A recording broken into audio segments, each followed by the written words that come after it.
Welcome to the MadTrio podcast. This week we have the California Pariah, Jonathan Charney, James the Fat Man Stevens, Hello. Ryan Preston, and special guest host Rob. Hey, the old guys. And this show is not sponsored by CoverGirl. Easy, breezy, beautiful CoverGirl. And it's going to stay because it makes me laugh. And at the end, I'm the one who edits this shit. So we're out to entertain ourselves. That's right. We talked about the SpaceX launch last time we did the show. Yeah. But we haven't talked about the successful SpaceX launch. The successful launch. True. So what do you guys The think of that? successful docking. The successful docking, the landing. They landed the rockets. The rockets landed. I mean, Although, did you watch the video? That was the strangest thing because they had a typical Wi-Fi hiccup, and the camera was zoomed on the platform, and the rocket was coming down. It cut out, and next thing you know, it was there. So I actually didn't get to see it. I was working at the time, so I missed all of it. Yeah, it was very weird. It was like I've heard that's typical. So what I heard is that remote landing platform they use, it uses a direct signal to the satellite to beam it back to them. And so apparently there's a certain point in the landing when they're using the platform, when it's the platform mounting camera, that it actually blocks the signal. Oh, That's wow. what I saw in a YouTube video. Now, your mileage may vary if it's true, but it's very, very weird. But I mean, it was great. Don't get me wrong, but it's very strange. I mean, you kind of mean it's like the moon landing hoax. You Yeah, know, he's yeah, kind of like that. it's kinda like- It landed. Wait, did it? Did it? and Just just saw it coming in and then cut out, and then boom, it's there. It's and just like Buzz Aldrin, Elon Musk will knock you out. Oh, good. I have no doubt about that. That dude seems like he's rather high He'd strung. probably knock you out for trying to pronounce his son's name, he's not too. a little guy either. Really? I don't Musk? know. Yeah. No, he's actually a pretty He's a pretty big decently- dude. Yeah, he is. Oh yeah. That's funny because I've never seen him. I've never seen him next to anybody. All the interviews I've seen, he's sitting. Yeah. Well, with this COVID thing going on, all the appearances he's been making, he's been doing that 6 foot separation. But if you look at him, he's a big guy. He's at least 6 foot. I bet 200 pounds. Wow. Yeah. Yeah, but I mean that's really exciting that we finally have non-government agencies out there with astronauts, not just satellites and Hey, how things like about that. But just non-Russian? yeah, that's true. Well, that's true. That we were spending $80 million a seat on the Soyuz rocket to get our astronauts there. Yeah. Sometimes it was more. Not a flight. So now I know. Yeah, sometimes it was more. They were making bank off of that. Matter of fact, there's a lot of speculation right now that the Russian space program, that was like 17% of their entire space budget. Well, they They're a little bummed out right now that we're not using their shit anymore. where they do a lot of ads and stuff. I saw a program 15 years ago where they'll do like milk commercials and random stuff. They used to do it in the Mir space station all the time. Where they'd have a guy like drinking milk and. Well, they're talking about bringing up space tourists to the space station. So they're, if we don't use the seats, they're going to find somebody to fill it. So I know that's what they're talking about. I know why Elon Musk is officially doing all of this. He has 6 kids. He's really trying just to make child support payments. Mm-hmm. And don't forget, Boeing is also making a capsule. But they've failed miserably so far. Well, it's like everything else. They learned by their mistakes, and so they figured it out. They didn't. So believe it or not, the last launch that they failed, and this is typical, it was a software glitch that kept it from going into the right orbit. And they didn't have enough fuel to now bump it back to the right orbit, and they realized they made a miscalculation in the software. I think it was a conversion back from to metric.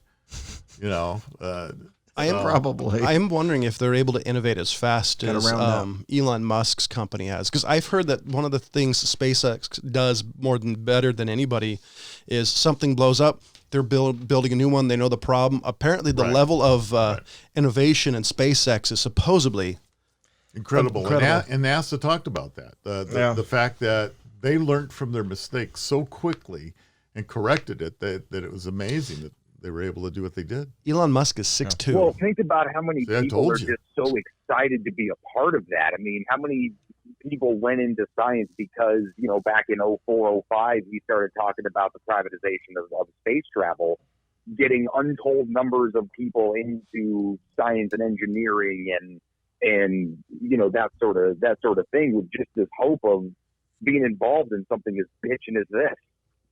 So it's not the lowest bidder. It's not Right. the we're hoping on that government contract, and until then we're poor. It's a company that everybody likes to work for. I've got a buddy who actually does security at SpaceX, and he fucking loves his job. Yeah. Good for him. And I don't think Boeing can do it at the pace SpaceX can do. I just don't see them doing. They're too big a company, too old a company, too set in their ways. And I wonder what the other thing I was thinking is SpaceX, all they do is the space stuff, versus Boeing has so many fingers and so many businesses that they can't focus financially on one thing, where Elon Musk can literally just pour his fortune into one thing because he's making so much money. Yeah. That he's definitely streamlined it, but at the same time, you're going to get that capitalism investment in what's going on now. You know what I mean? When the Blue Origin thing starts taking off, it's going to be this competition. Competition breeds that innovation. Right. So what's going to happen is going to be exponential when you get multiple companies, getting in there with a vested interest in being, hey, we can do this a little better than the next guy. Right. And the other reason why I think SpaceX is doing so well is SpaceX is privately funded. It's not like Boeing, who has to answer to stock investors and people who are trying to short the stock or not this or not that. So Elon Musk and the board don't really have to answer to anybody. Yeah. Versus Boeing, you have some, you got an investor that doesn't like space and can literally just sabotage what they're doing. Well, you have this situation with Boeing where, you hope that 737 software isn't in their spacecraft. Imagine being a pilot in that. It's like, man, which way do we go here? Yeah, I don't think I'd want to be an astronaut in that one. I mean, I don't know. I was pretty certain these astronauts that are jumping in the SpaceX launch were really secure that they were going to make it. I mean, come on. No doubt about it. SpaceX proved multiple times that they could do it. And I mean, they've been launching, somebody would have to look it up for the details, but they've been launching supply missions for years now, a number of years. I think I was just on the SpaceX website, and they actually said, where is it? I'm going to actually pull it up. I think they said the Falcon 9. See if it loads before I just try to spout out the number. There we go. 85 total launches, 46 total landings, 32 reflown rockets. Yeah. I mean, how badass is that? It's incredibly impressive stats. I mean, that's just NASA can't claim that. Oh, hell. Well, Boeing can't claim that. SpaceX, as far as I know, is the only company in the world in the history that has had not just one, but two rockets, the first stage, actually land and be reusable. Yeah. Right. That's why they actually made the space shuttle, is because they wanted a platform that they could continue to reuse and not spend the massive amount of money it costs to build a multi-stage rocket. That probably saves them enormous amounts of money. Is the boosters, though. So that's the incredible part, is they have that stage 1 booster that's reusable. Right. I heard that's the real effort, is getting out of the atmosphere. And I heard Elon Musk say it makes SpaceX insurance much cheaper when you can use it even just once. The analogy he used was the fact that, okay, let's say you take an commercial airplane and you fly from LA to New York, and then you have to throw that airplane away because you've flown it, right? That's what we've always done. Those capsules were used once and that's it. So it's like, can you imagine what that cost of that flight would be? Yeah. So, anything that they can save, that's fantastic. I was trying to find just a number on how what many I'm really looking forward to is going to be the Artemis program. Is that the one that just blew up? No. The Artemis program is going to be the moon mission. Oh, that's right. So I was curious about this. According to what I'm reading, back in the day, it was about so the entire cost for the Apollo system was $25.4 billion, or $152 billion in today's dollars. So I am wondering how much it actually cost just to launch Like, how much was one Apollo launch with the rocket, with all that? Oh, you don't want to know. Well, I would be curious because I'm curious on the differences between the two. Because is it cheaper now or was it cheaper then? The benefit of now is you've got the material that's better, the metallurgy is better. Even though I've heard they have. I would say this: if we looked at those numbers, we still have to account for inflation. Well, yeah. So whatever number we had back then, I think John did. You said that it was $150 billion. Yeah, well, 25.4 billion back in the day. In today's dollars, it's roughly 152. So there you go. You got $152 million. Yeah, but that was the entire Apollo program. Right? That was 13 or 17. So that's the cost of one aircraft carrier now. So if we could probably just look up and see how much NASA has spent to date. And from what I just found out is after 3 decades, so in 30 years, which NASA's been around longer than 30 years, but they say in 30 years, they had 135 flights towards space. I'm saying towards space because not all were successful, not all made it out of the atmosphere, blah, blah, blah. SpaceX has done 85 in their years. Right. Now, granted, they took what... That's a pretty short period of time to crank up to 85. No kidding. But we also have to take into account that they took whatever NASA had done and learned from that. Gemini, Apollo. And took it to the next level. Sure. So 85 flights is very, very, very impressive. But, I mean, 135 flights... compared to 85 in the amount of time is crazy. It is. It really is. So a Falcon 9 launch cost, and this is according to Google, so mileage may vary how much this is true. A Falcon 9 launch costs an average of $57 million, which works out to be less than $2,500 per pound to orbit. I am having an issue trying to figure out how much it cost Apollo. I don't know. I bet it's more money than that. This one says the estimated total of NASA's 30-year space shuttle program is $209 billion. Yeah, that was the shuttle. So that's the space shuttle program. That's just the shuttle program. That's not everything else included. The interesting thing I'm kind of curious about the shuttle program is because I heard it was kind of, after a while, a lot of it was rehabbing that giant mother booster, and because what was it, so many people retired that they were having problems finding people that knew how to do certain things. Yeah. Because it was, they were actually quite successful. The shuttle program was a very successful program. I mean, other than the 2 major failures, they actually did really well. So, but it was expensive and it had a lot of moving parts. I have to say those. I don't know what it's like to see like the Apollo program launch, but when I was a kid, seeing the space shuttle and this giant airplane strapped to like a bottle rocket was the coolest thing as a kid. I missed it. We missed a chance to seriously.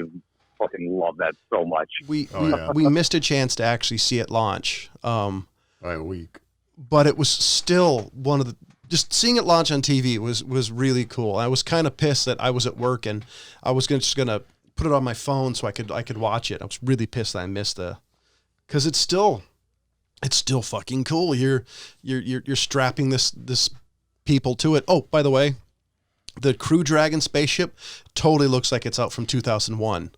Like, it's pretty awesome. The only thing I'm wondering is how different, because I was watching how they talked about making the space suits and how the space suits, or at least the interior space suits, have to be things so you can use all the buttons and the touch screens. Right. And I am wondering, is there any manual options? Like, if there's a hiccup, can they just pull? No, but they did take manual control of the. That was one of the tests to see if making sure their touch buttons could make it fire properly and they could put it in the attitude that they wanted. I wonder if future versions are going to have some sort of manual control. It's all fly by wire, and you can do fly by wire with a joystick. I'm just wondering, like, is there some sort of way, like, what happens if things go sideways, or is it just like it's a rocket? We'll hopefully just go straight. Well, they don't control the rocket per se. That's controlled pretty much all computer stuff. You're talking about once the capsule is separated, that's the control that you're looking for. Can you manually control that? And so that was one of the things they tested before they docked to the ISS here, and it was successful. Now, they haven't talked about if they had a complete power failure and their screens all went black, what would happen. I haven't heard anything. There's got to be, now I've heard there's something, I don't know what. There's got to be a way to it, because I don't see even Elon Musk going, okay, we're just going to strand these people. I'm sure there's redundancy, so there's major redundancy built into that. By the way, did you know that capsule can also take 7 people? Yeah. That's amazing. And I saw actually how the spacesuits connect. They connect to the chairs. Yeah.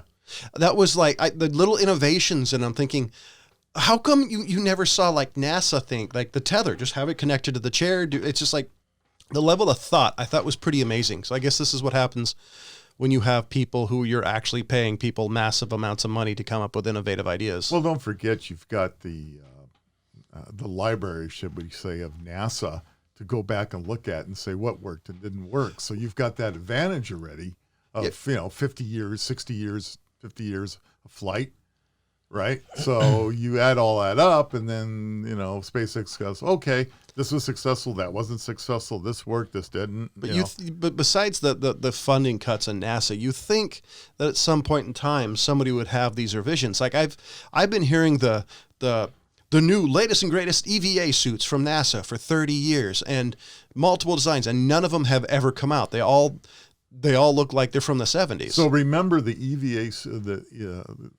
the EVA suits themselves are entirely different than the suits that these guys are wearing. Well, yeah, no, but what I'm talking about. You can't go in a spacewalk with what they're wearing. What I'm talking about is how slow the innovation level is of NASA, because they've had 50 years to come up with the ideas that Elon Musk has. They've had 30 years to design a spacesuit that has better articulation than they do now, and then somehow you get this South African billionaire who's just pumping a ton of money, but is able to buy the best of the people and just make stuff that, that's what I'm saying. He used Jose Fernandez, who is an artist for Wolverine, Batman and Wolverine. Yeah, exactly. So he used him to design to design the suits. Yeah. I mean, it was like, yeah, absolutely. Well, I'm just saying that, they NASA, I just, it comes to being a capitalist versus, having the government do it, is you just, the guy who could offer more zeros can innovate faster than the government contract. I don't know. It did kind of bum me out a little bit that, you have this great and powerful the NASA thing, and it just didn't, you have to depend on a third. But you got to realize that this is coming. Oh yeah, I knew it was coming. It's just the same thing as like back when England, supposedly owned the seas, but there was a lot of privateers that were going out and doing the same thing, and then we move up into space, and now we're up in space. And most of the privateers used to work for England. Let's not forget France. True, but I mean, and then when they lost their job, they became pirates. Yeah, right. But I mean, there are people that own their own boats. Yeah, right. Could go out and do it. Right. And now we have space, which, I mean, you got people that have the money, so they're going to make their own rockets. Don't forget, he's also going to do satellite internet. Yeah. Starlink. Yeah, he's launching. Oh, yeah. You mean Skynet? Great. Yeah. Skynet, Ryan? Skynet? Yeah, exactly. Wouldn't that be great? No, that name is copyrighted. So he couldn't use it. I think he wanted to. So Starlink. Schwarzenegger probably said, no, you can't be using it. So Starlink is based off of Linux, and so is the Crew Dragon. It's all open source software, which is I thought was amazing. I doubt they're using like Red Hat, but it's pretty cool. I don't know, but I bet they're not using Wi-Fi. Oh, somebody will hack that signal maybe. How would you use that with I mean, you would have to have some really good firewalls. Oh, absolutely. To be binging it off major out air of space, gaps. I mean, it's air gap. You talk about the Crew Dragon from space, or when it's the few seconds when it's actually in the Earth? No, I mean it's obviously you're not going to be allowed access. I mean, you think China and Korea are going to try to hack it? They might. I bet I know the password. It's 1, 2, 3, 4, 5. Right. China and North Korea are already trying to hack 1, it. 2, 3, 4, 5. Yeah. What kind of password an idiot would have on his luggage? Hey, it works. What's the difference? TSA has a key to get into your luggage anyway, so there's no reason to lock your luggage. There's no reason. So it's all biometrics nowadays. It's just. So I was kind of thinking just a second ago in the 1960s, and basic 1960s when the rocket race was really on, when there was really no billionaire or millionaire spending their money towards this. What was the thing? I was wondering what the thing that they were spending their money on. The billionaires? Well, yeah, because if you think of millionaires, you think about it, because in the 60s, I don't think was a billionaire ever. If you think about it, there's always a rich person like Elon Musk spending their money on something. Carnegie. You've never seen Brewster's Millions? Or Carnegie. That's what they were doing. Carnegie, it was libraries, for example. He spent and endowments for the arts and I was gonna say he also did other things besides just libraries. Yeah, so he died a pauper, and so I'm just kind of wondering what was the person in that era? Who was the Elon Musk on that era? That's a damn good question. Rockefeller? In the 60s? Wait, whatever. 60s. He said I might have gone back. 60s. Yeah, a little too far. Rockefeller is. They were investing in don't know how cocaine, long acid, Buffett's been around. poppy plants. I don't know. I really I'm don't thinking know. you're talking about the I'm embarrassed 70s. to say I can't come up with this answer. I Having can't lived either. then, I was alive then. I should have known. Well, I'm thinking Timothy Leary, and then there was also. Not- I mean, I'm just thinking. I don't know. It's a disco good question.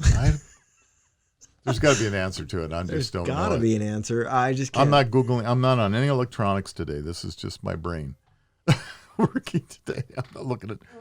I'm tired of looking at my phone. I'm trying to. I can't answer that one, John. Well, it's because I was just curious and kind of thinking Did what you Google it? I asked, and then who was the I actually put who was the Elon Musk of the 60s, and nobody came up. God.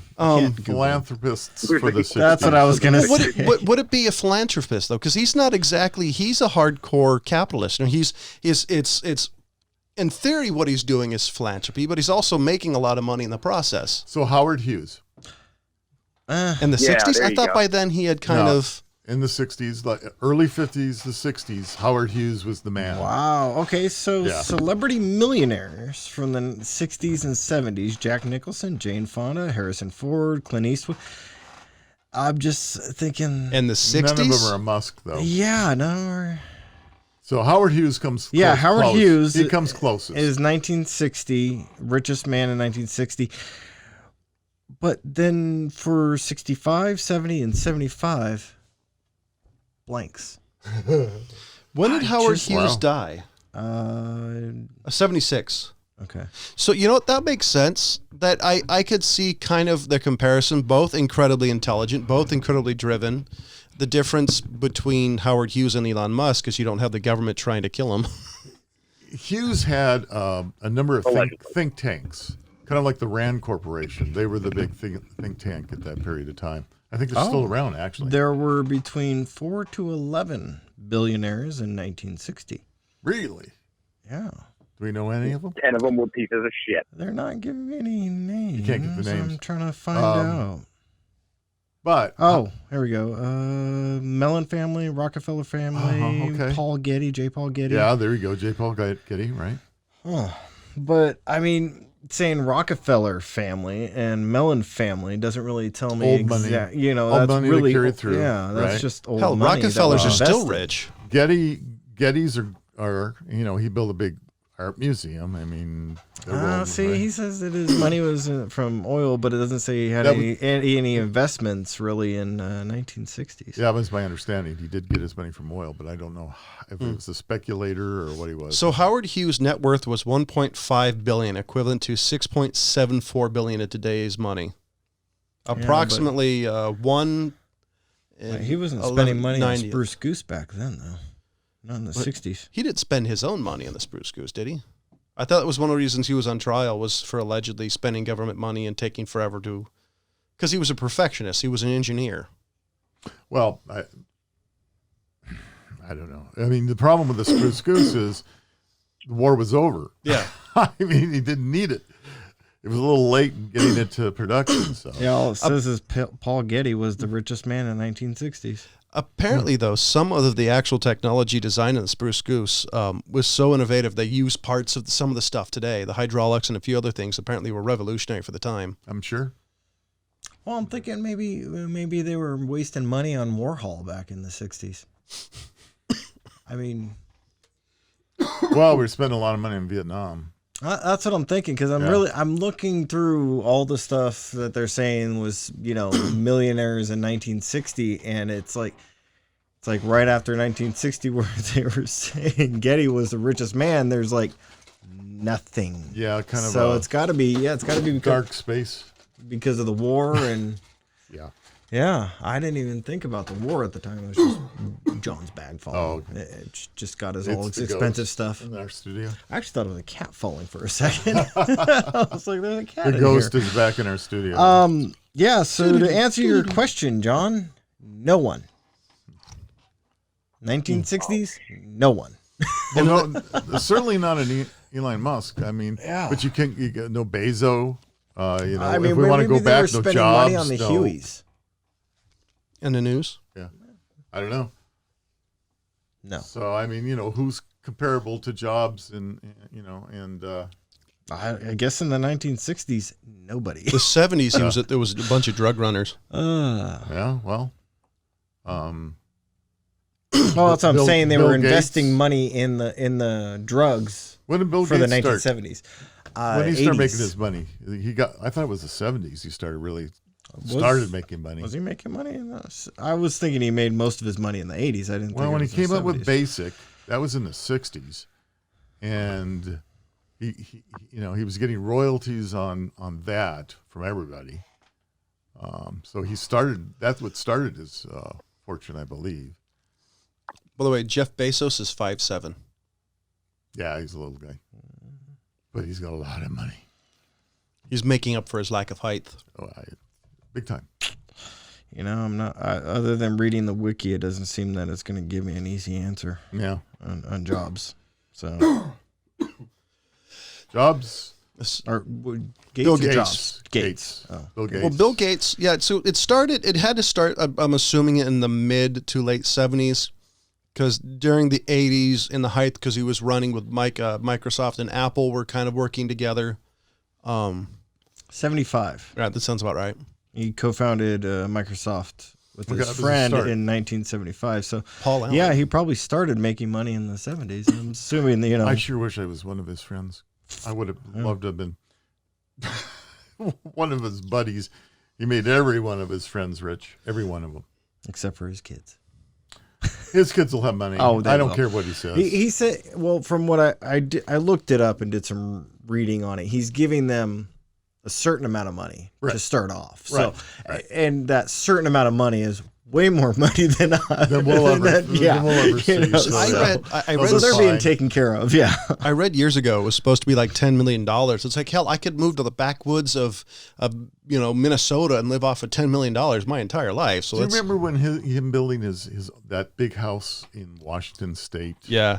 And how state of the art that house was going to Yeah. be, and how long ago was that now? 25, Long time, yeah. 30 years. I wonder how outdated that He house is probably just like looked at it and said, it's not worth keeping up. now. You know, That's what I'm wondering, because if he's not going to leave it to his kids, maybe Who would they'll want- make his museum out of it or something, but it's got to be really dated now. I bet he updates it as time goes on. He's pretty future forward.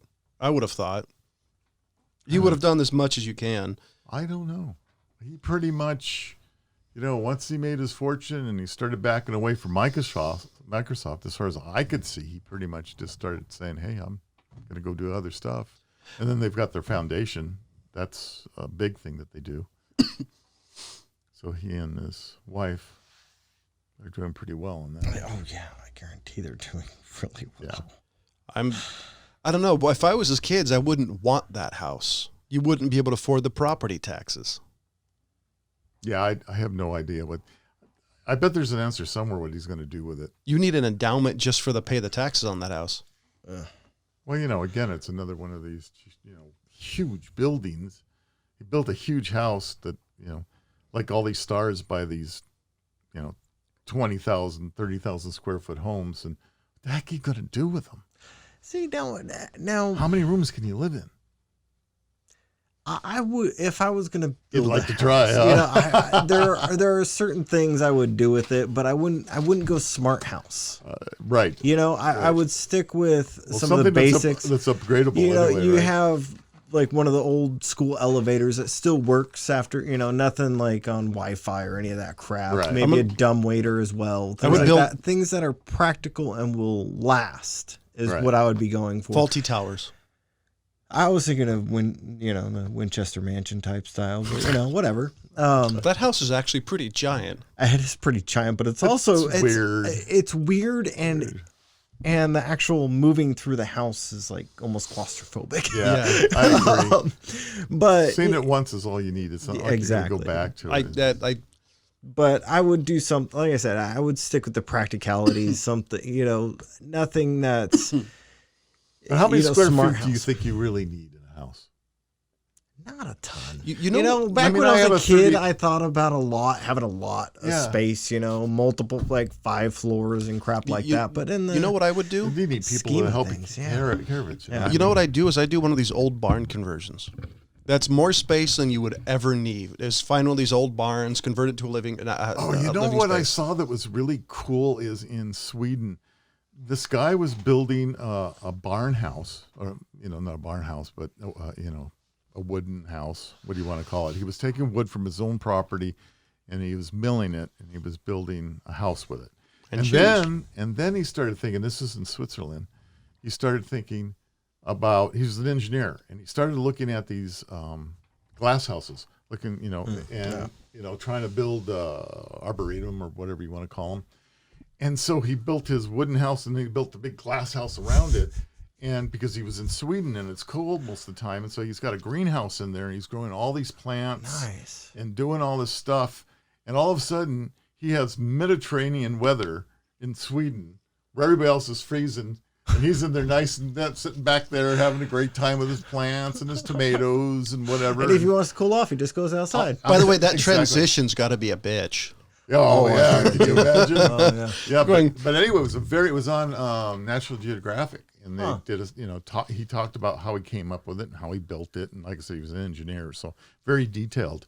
And he was talking about one of the problems he ran into is that Sweden's a very interesting country. They are everything, everybody, and everything has a box to be checked on, right?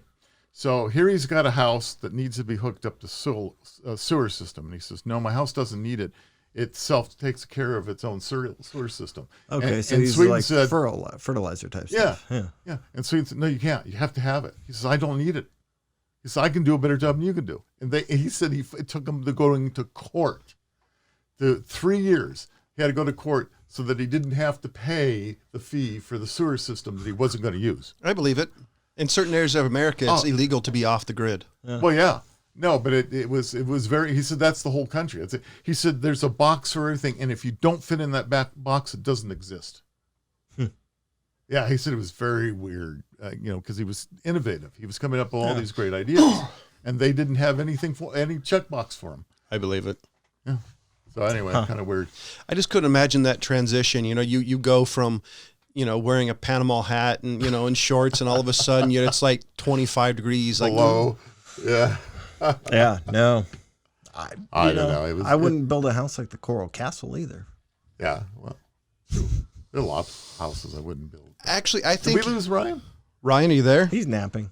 Yeah, I'm here. Okay. I actually think if I was going to do it, I love the idea of like the shipping container houses. I've seen some really, I'm really into, like rectangles. Well, spaces that have multiple purposes. Like I saw this idea for, it's an inlet into, basically it's a shelf, and you pull it, there's tracks on the floor, you pull it off, and it's a walk-in closet. And then the other side of it's like where your TV goes. And there's all kinds of great ideas. I don't know if I want a shipping container house. Well, you could do like, because I've seen them where they're like 4 or 5 stuck, and they've done some pretty amazing stuff. Right. Got to do some nice insulation in there to get the but you're still limited to your width. Containers are only so wide, so long, so high. You can cut them and so weld you them. can put some together, but you're still confined. I'm not saying that it can't work. I'm just saying that it bunker. For an underground bunker, if you're going to dig a hole and bury it, I could see that working better. Well, like for a single person, I think it'd be good. For married. Did you ever see some of those bunkers that they turn those silos into? Oh, yes. Those kind of look really cool to have as a house. Yeah. I mean, I could dig that, and Iowa and all that. The old Minuteman rocket silos. Some people have done some tremendous jobs. And there's this guy who built a company building underground bunkers that bought one of those, one of the big ones, and he's converting it into, or has converted into kind of like a timeshare. Yeah, Like I've seen that. It's like a doomsday bunker, right? If the shit's going to hit the fan, you got to hit to Kansas to this one place, I know. and you had to have bought in. And then he's got like 5 years worth of everything for like 80 people. Yeah, and then there's also, and if I remember right, 80 people? Yeah. but it's also they have renewable sources like their water renews. They can even grow their own food. Right. And I think and if it's the one I'm thinking of, they also have an algae type of thing going on where they can even start growing things with that as well. And So it's some really interesting stuff, but it's one of those, it's like, I don't want to be sharing it with 80 people. I don't know. You better like them. Right? talk about bunkers. Have you ever heard of the name of William Leonard Pickard? It sounds familiar. It might be on During one the of those shows I watched. 90s, nearly all the world's LSD is thought to have come from the operations of a lab once located in a missile silo. That's right. So he also had dreams of grandeur Yeah, I sure did. and monsters, Visions of grandeur. giant eyeballs. Have pink you ever elephants. looked at Frank Lloyd Wright's houses and buildings? You ever No, look at I his haven't. style stuff? Really? You know of him? Yes, But you should. but I haven't looked at You his ought to houses. look. Wow. He's got one. He built one over a waterfall. It's just incredible. He was forward thinking, and the biggest problem that some of the houses are having that some of the materials that he thought were going to last aren't. And they're having some issues with a number of the houses that they've made historical. But I love his designing. I really like the way that gentleman thought and how he back then conceived of the space and how space would work with the environment. See, I like stuff like that. I also like houses that spaces that serve more than one purpose. Because I was thinking about it is like if you look over some like the Asian countries, space is such on a premium. Some of the stuff they come up with to solve that issue is pretty innovative. Some of it is kind of wacky, but I've seen pictures of toilets with sinks on them. And it's all built in. So when you wash your hands and all that I think it's interesting, and I think it's in Japan where your apartment is actually a tube. Basically, it's this big tube. Capsule. There's capsule hotels. And same thing as the hotels, but they also have you can own your own tube. That's where you live. I have I to. don't think anything beats the Japanese mini apartments or micro apartments, whatever they're called. Yeah. You ever seen those things where like everything folds into the wall? Oh yeah, it's amazing. It's the same thing, like kind of like the same idea I'm talking about I'm describing it as a tube because that's what it appears to be. But their sleeping compartment, their bathrooms, their closets, and everything. The way they do it in such a small amount of space, they're really minimalists to the maximum. Yeah, they take minimalist to the next level, though, man. Those, I am wondering why nothing like that's ever come to the United States. Because I've never heard of because we're not an island. Have you gone and looked at San Francisco? Think about this. Like a capsule hotel, for example, I've never heard of anything like that. Instead of spending a ridiculous amount of money on a hotel room in New York, you could rent a capsule. Right.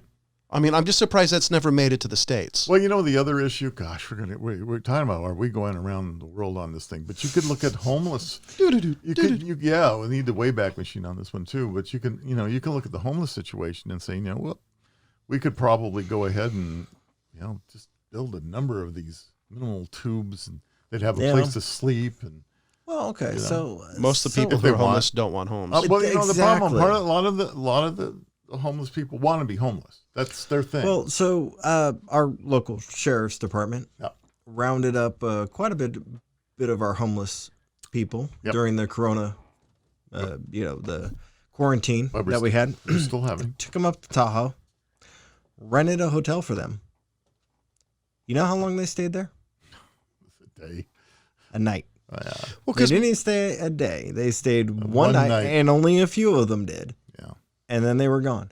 Well, because most of them want to be like Wavy Gravy in the hog farm, taking drugs and contemplating the fate of the universe. If I was homeless, though, and they gave me a place that I could shower, what the difference is? You're used to doing that.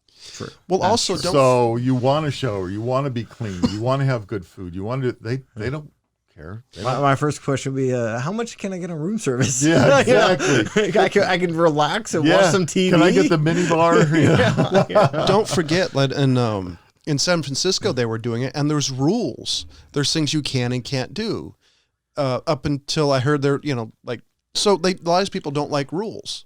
And I know during the COVID thing, they were also apparently delivering drugs to them, too, heroin, stuff like that. So I think part of it is they don't want rules. They're so used to, because reality is being homeless, there is a lot of freedom to it. There's also a lot of negatives. It's all what it's all what you get used to. It's all what, you want to do. It's all maybe, don't get me wrong. There's a number of them that don't want to be in that situation, but there's an awful lot of them that do want to be in it. And that's their life. So I don't know. Yeah, I couldn't do it. I didn't have a place to live, but I had my vehicle for about a month that I lived in. Mm-hmm. Don't ever want to do that again. Right. And I had the vehicle. And you had the car to be, yeah. So there are a ton of homeless people that live in their cars. Yeah, but there's an exorbitant amount that just stay on the street or find some place to sleep. Well, it's a thing. It's if you go to YouTube, type in van life.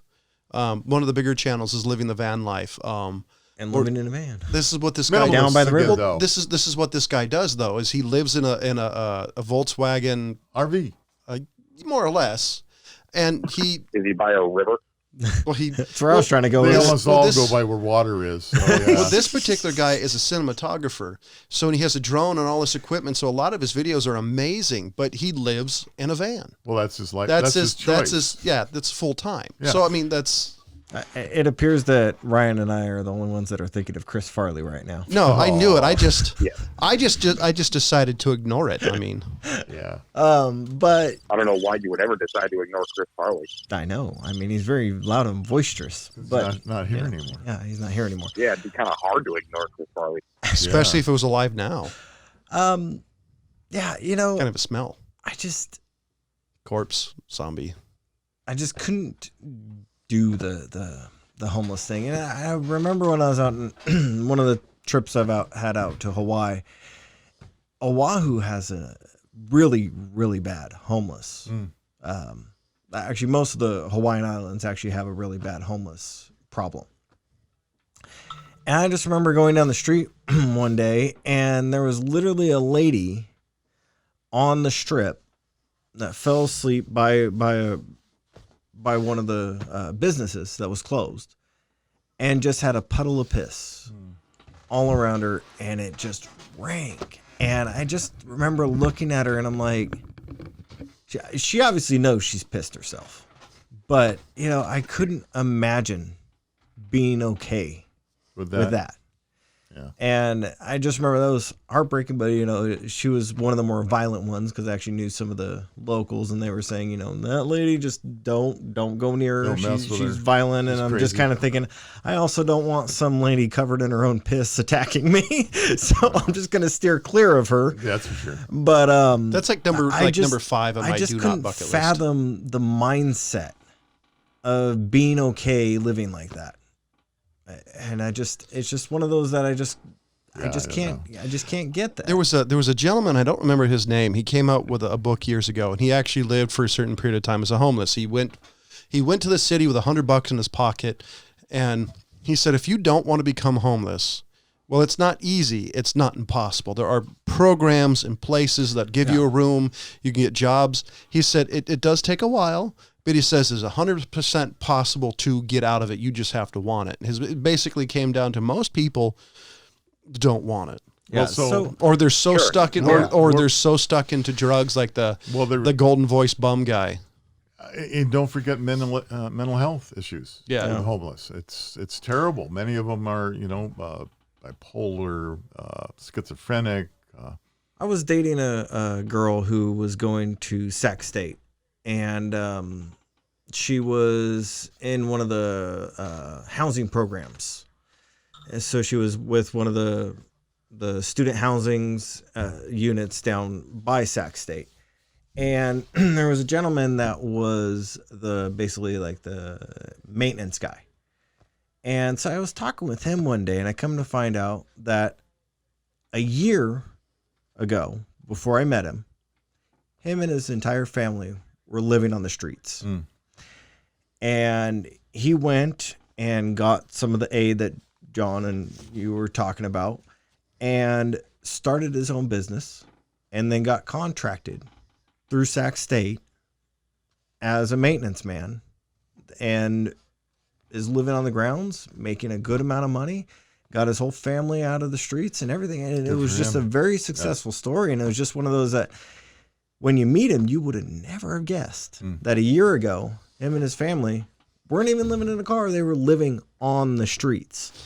And it's just one of those, it was like, I was just talking with them. I'm like, it's not so much, why doesn't everybody do this? But it's obviously possible if you are determined enough to not stay in that situation. I wonder if he had young kids, like they were toddlers. I wonder if some of it is also, yeah. I wonder if some of it's also swallowing your pride. Yeah, that was the other thing he kind of said, is that there was some pride that he had to confront in his own, but you know, he also had the pride of being a father, a husband, right, that he couldn't do this to his family. It's pretty amazing how a little ankle biter makes you go, crap, I gotta. Yeah, I mean, but whatever that got to is. Yeah, can you imagine? I mean, your children, your young children, and you got to tell them, hey, we have to live over in this corner, maybe with a box.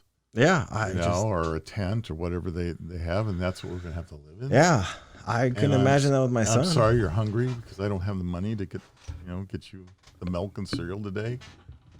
Yeah, that's why the school lunch programs are so important. Yeah, and that's one of the issues that this COVID thing was causing problems with. Well, they were still feeding them. I know a couple of Many people. were. Some couldn't. Not everyone could. I know a couple of people who work at a school, and they were both talking about, one particular was talking about, hey, if you need lunches or breakfast, swing by. If you so there were school districts that were doing it. That's good. I don't know about up here. So yeah, up here, my son's school, when you went to go pick up his homework, all the students had the option of getting a free meal. So all week, I think it was from like 9 a.m. to noon. If you went to the school provided just a lunch, bag lunch, and milk or juice or whatever for the kids. That's cool. So That's cool. I didn't know about it until I went and picked up the school stuff. And James is like, we're going to walk through the cafeteria. And I'm like, but your classroom's up there, And we walked through and the cafeteria and the cafeteria man was there. And he's like, hey, are you stopping and get something to eat? And I said, well, that's up to him if he's hungry. Go and talk to him and see what it is. But I had no idea. But I think that's really cool. I think it's really cool that they were still giving that option for the kids. It's good. So what do you think? Do you think there's going to be a second wave? I'm still betting that there's going to be a second wave of COVID-19. I see so hold on. Before, and this I know you had your rules. Hold on. This so is I gotta be careful. This is me skirting around the rules that I set, because there are certain things I didn't want to talk about. But before the protests, and that is all I'm going to say about that. I would have said no, because they shut down the economy. Everybody was doing good. But since there have been these massive protests, and from the videos I've seen, nobody is social distancing. However, I've seen a lot of masks. I would say, I bet if the next month or two, I bet you're going to see cases spike just by the sole number of people who are out and about. I guarantee half those people had something. It's just statistically impossible for all of them to either be healthy or asymptomatic. So I think we're at the same level and trust me, I'm glad that the restaurants are open up, and I'm glad there's a number of places and they're doing it correctly. But I also I've been definitely doing my part to keep Uber Eats alive. Yes, absolutely. I mean, would you go to a casino? but I don't go to casinos normally. So I'm just saying, that's one of the areas that, is going by Red Hawk today. The casino's open, and I'm thinking to myself, that's a pretty closed environment. Even if you were cleaning everything and social distancing, I'm not sure I would, because yeah. Yeah, you know what? I got a buddy who was telling me today he was planning a trip to Vegas pretty soon. He said the Mirage is like $25 a night. And like one of the other ones, the Luxor, or one of the other crappy ones, is like $6 a night. Wow. I mean, that is just the epitome of, do we need asses in these beds, man? Yes, no kidding. Do you know what worries me more about this than anything? And I was thinking about is like my son. Right now he's an only child, and he's around myself, his grandparents, and that's really it. He's not around any kids. And so it does worry me that potentially there may not be any school. A friend of mine, her daughter, because of some of the issues that she has, like me, asthma type of thing, his daughter's going to be at home. So with young kids, that interaction between children is incredibly paramount. I mean, my kid is, he's 3, but 4, 5, and 6, those are major fundamental years interacting with his peers. And so I have to admit that really worries me of how this is going to affect the children in general, especially in areas that this could be fundamental life altering in some degrees. I mean, high school kids not getting to graduate, I'll be honest, if I got to skip my senior year and still graduate, I'd be fucking dancing in the streets like the Sharks, if you get my musical reference. I don't get to go to prom. Oh, it's breaking my heart over here. Right? I'd be doing this in the street. Yeah. But for young kids, like even James's son age, this does worry me of the effect that this is going to have. And I realize everybody's screaming, saying, oh, the education. I hate to break it to you, where education is important. The things you aren't taught in school are more important to some degrees. The interaction between people, conflict resolution, what do you stuff like that. To the kids being at school, though, in as much as the parents need some place to put their kids, and they don't have the time to teach kind of the other basics. All that stuff is, I agree, almost equally, if not more important. The life skills. But at the same time, there's those basics that no parent has the time, nor the patience, mind you. Like I've got a few friends who are sitting there just like, you know what? I thought this homeschool shit was going to be easy. I'll turn on the computer for them and then just say, do your work. He's like, no, I'm doing the work with them. And I'm learning all over again. I'm in 5th grade, Right. Exactly. And that part worries me to some degree. Like what's going to happen to these kids? I jokingly say that our generation, being James, Ryan, and I, are kind of the lost generation, because pretty much right out of high school, a few years later, the market completely tanked. I don't know anybody who's doing great, because once they got out in the world, the market decided to say, okay, fuck y'all. But now what is this going to do to a next generation who, no fault of their own, due to allegedly some nefarious reasons, their life is now starting with an asterisk. Now, children are completely flexible. They're going to be able to get over this, but I'm curious what this is going to do to the young children. College, high schoolers. Yeah, I'm interested the next couple of years what that looks like, what it's remembered at, Because they're going to live in Mars. Because college and high school students, no offense, I've been there. You've been to Mars? Y'all can you all can just kind of get over it. I mean, you're at the point where you can strive. You're flexible, but kids, they're so dependent on other people. Well, as long as they get rid of the fancy little arts degree, I mean, they'll be okay.